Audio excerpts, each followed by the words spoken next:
সিদ্ধান্ত হচ্ছে না। আমরা যদি সৎ পথে চলতে পারি, ওরাও একটি সৎ পথে চলবে।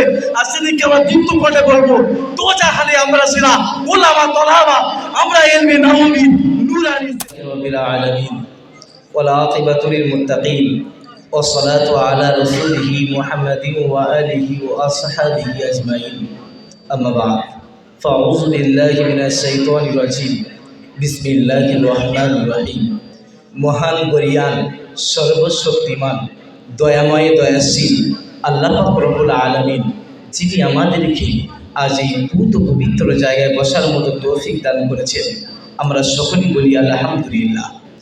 যারা কিনা সৃষ্টি করলে আসমান জমিন চন্দ্র তারা পাহাড় পর্বত নদী নালা কিছুই সৃষ্টি হতো না।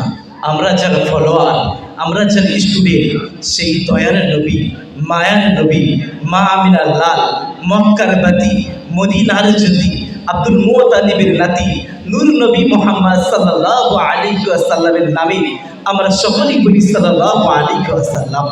আমার সামনে বসে থাকা প্রত্যেক ক্লাসের সাথী, আমি সবাইকে আমার অন্তরের স্থল থেকে প্রেম প্রীতি ভালোবাসা জানিয়ে আমি আমার বক্তৃতার দিকে ধাবিত। বর্তমান সমাজের ছাত্রদের অবনতি থেকে পরিণতি আসার যে উপদেশ, এই বিষয়ে বলতে গেলে আমাকে বলতে হয় যে মানব জীবনের সবচেয়ে গুরুত্বপূর্ণ সময় হচ্ছে এই ছাত্র জীবন। এই সময় নিজেকে গড়ে তোলা একটা উপযুক্ত সময়। এই সময় যে যেমন মেহনত করবে সারা বছর এই ফল পেতে থাকবে। আমরা যারা জামিয়ায় পড়ছি শুধু আমরা ছাত্র না, যারা স্কুলে পড়ছে তারাও ছাত্র, যারা কলেজে পড়ছে তারাও ছাত্র, যারা মক্তবে পড়ছে তারাও ছাত্র। কিন্তু ছাত্র জীবন কাকে বলে এটা আমাদের জানা দরকার। ছাত্র জীবন বলা হয় ভবিষ্যতের প্রস্তুতি নিয়ে জ্ঞান বিজ্ঞান রাজ বিচারণ করে নিজেকে পরিপাটি করে যোগ্য হিসেবে করে তুলে নিজেকে যোগ্য হিসেবে করে তোলার নামই হলো ছাত্র জীবন। কিন্তু আদর্শবান ছাত্র কাকে বলে? আদর্শবান ছাত্র বলে সে নিয়মিত পড়াশুনো করবে, এত পড়াশুনো করবে সর্বসময় মাস্টার মাসাইল তার স্মৃতিপটে ভাসবে। সে কারোর সাথে মারামারি করবে না, সে কারোর সাথে রাগারাগি করবে না, সবাইকে আপন করে নেবে, পরীক্ষায় রেজাল্ট ভালো করবে। এটাই তো আদর্শবান ছাত্র। কিন্তু আদর্শবান ছাত্র দায়িত্ব কি? আদর্শবান ছাত্র দায়িত্ব কি এটা শুধু ক্লাসের পর আদায় করে দেবে? না, এটা আদর্শবান ছাত্র দায়িত্ব না। আদর্শবান ছাত্র দায়িত্ব সে যে ক্লাসের পর আদায় করে দেয়, বাকি টাইম অন্য বইগুলো মোতালা করে নেবে। এটাই আদর্শবান ছাত্র দায়িত্ব। আদর্শবান ছাত্র দায়িত্ব কি এটা হুজুর যখন নামাজের জন্য ডেকে দেবে সে তখন নামাজ পড়বে না? এটা আদর্শবান ছাত্র দায়িত্ব না। আদর্শবান ছাত্র দায়িত্ব সে তখনই যে হুজুর না ডাকলেও সে 5 ওয়াক্ত নামাজ আদায় করে নেবে। আদর্শবান ছাত্র দায়িত্ব কি এটা শুধু মাদ্রাসায় সে 5 ওয়াক্ত নামাজ পড়বে, শুধু মাদ্রাসায় সে কোরআন পড়বে না? এটা আদর্শবান ছাত্র দায়িত্ব না। সে মাদ্রাসায় যেমন কোরআন পড়বে, সে মাদ্রাসায় যেমন নামাজ পড়বে, সে বাড়িতে গিয়েও সেমন কোরআন পড়বে, সে বাড়িতে গিয়েও সেও নামাজ পড়বে। এটাই তো আদর্শবান ছাত্র দায়িত্ব। এই দায়িত্বটুকু এইটুকু শেষ না, এইবারে সেটা আমরা শিখেছি অপরকে শেখাবো। কিন্তু মনে রাখা দরকার অপরকে শেখাতে গিয়ে যেন ইহদিনাস সিরাতাল মুস্তাকিমের পথ থেকে আমরা বঞ্চিত না হয়ে যাই। কেন?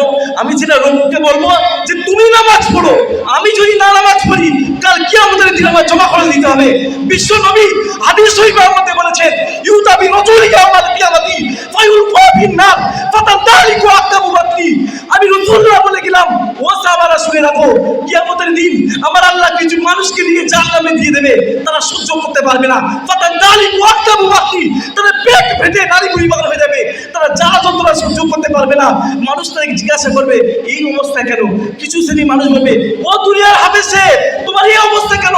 কিছু মানুষ জিজ্ঞেস করবে ও দুনিয়ার মুফতি সাহেব তোমার এই অবস্থা কেন? কিছু মানুষ বলবে ও দুনিয়ার ইমাম সাহেব তোমার এই অবস্থা কেন? সে বলবে আমি মানুষকে হেদায়েতের পথ দেখিয়েছিলাম, কিন্তু সেই হেদায়েতের পথে আমি চলতে পারিনি, ওই বলে আমার এই অবস্থা। এই প্রিয় সাথী শুনে রেখে দাও, আমরা যদি ইহদিনাস সিরাতাল মুস্তাকিমের পথে সরে যাই আমাদের অবস্থা এরকম হতে পারে। আজকের বাংলা জমিনে আহলে হাদিস বলো, ফুরফুরা বলো, তাবলীগ বলো, লামাতাবি বলো, আজারি জাতি বলো, সবাই তো ইসলামের দাওয়াত দিচ্ছে, মানুষ কেন হেদায়েত হচ্ছে না? তুমি গ্যাসের আড্ডায় গিয়ে দেখো, এখনো গ্যাসের ধোঁয়া কমছে না। তুমি মদের আড্ডায় গিয়ে দেখো, এখনো মানুষ মদ খাওয়ার লাইট কমাচ্ছে না।